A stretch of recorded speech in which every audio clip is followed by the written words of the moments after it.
ඈතාතීතයේ මරකත වනාන්තරය නමින් හැඳින්වෙන ඉතාම අලංකාර වනාන්තරයක් තිබුණා.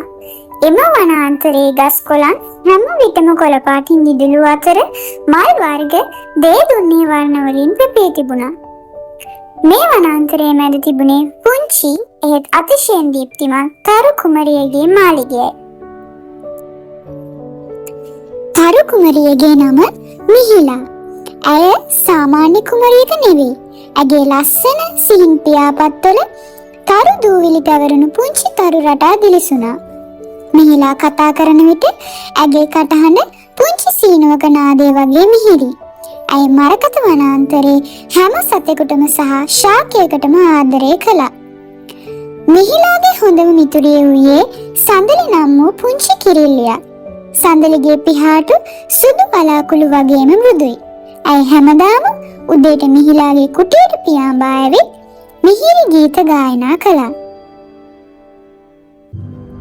දවසක් මරකත වනාන්තරයට උඩින් විශාල අඳුරු වලාකුළක් ආවා. මේ වලාකුළෙන් වනාන්තරයේ ගස්වල පාට නැකී යන්න පටන් ගත්තා. මල්වර වර්ණ වියලී ගියා. මුළු වනාන්තරයේම අලු පැහැගැන්වී දුක් මුසු පෙනුමක් ගත්තා.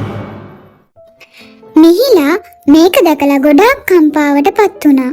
සඳලි, අපේ ලස්සන වනාන්තරයට මොකද මේ වෙන්නේ? මගේ තරු එළියත් ටිකෙන් ටික අඩු වෙනවා වගේ. සඳලි පුංචි පිහාටු සැලුවා. මිහිලා කුමරිය, මේ අඳුරු වලාකුළ අලසකමේ කළු වලාකුළ වෙන්න ඇති. ගොඩක් කාලෙට කලින් මේ වගේ වලාකුළක් ආවම මුළු ලෝකෙම අඳුරු වුණාලු. මේක නැති කරන්න පුළුවන් වෙන්නේ මැණික් මල කියන දුර්ලභ මලකින් විතරයි. මැණික් මල? ඒක කොහෙද හොයාගන්නේ? මිහිලාගේ මුහුණේ බලාපොරොත්තු එළියක් දැල්ුණා. ඒ මල තියෙන්නේ නිහඬ කන්ද මුදුනේ. ඒ කන්දට නැගීම හරිම අමාරුයි කුමරිය. ඒක හරිම දුරයි. තනියම යන්න එපා. සඳලි අනතුරු ඇඟවුවා. මිහිලා කුමරිය අභියෝගය බාරගත්තා. මුලින්ම ඇයට කටු පඳුරු පිරිච්ච මාර්ගයක් හරහා යන්න වුණා. මිහිලාගේ සිහින් පියාපත්වල කටු වැදුනත් ඇය පසු බැස්සේ නැහැ. ඊළඟට ඇයට හමු වුණේ නිදි ගඟයි. මේ ගඟ හරහා යන ඕනෑම කෙනෙකුට මහන්සියක් දැනී නිින්ද යන්න පටන් ගන්නවා. මිහිලාටත් ඇස් පිය වෙන්න ආවත් ඇය තම පියාපත්වල තරු එළිය වැඩි කරගෙන ගඟ හරහා වේගයෙන් පියාසර කළා.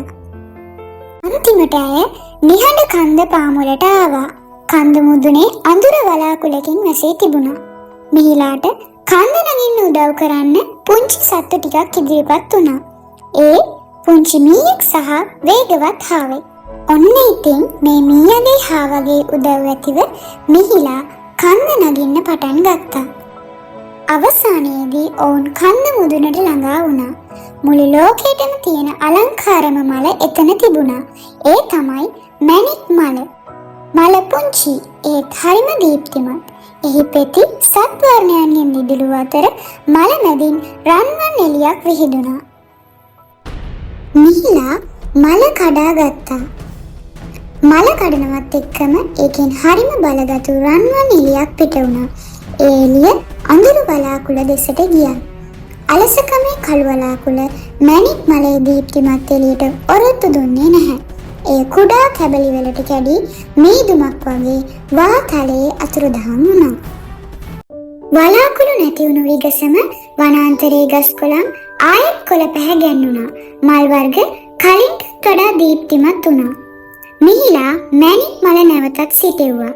ඒ මලෙන් නිකුත් වූ දීප්තිමත් ආලෝකය නිසා මරකත වනාන්තරයේ හැමදාටම දීප්තිමත් සහ සතුටුදායක ස්ථානයක් බවට පත් වුණා.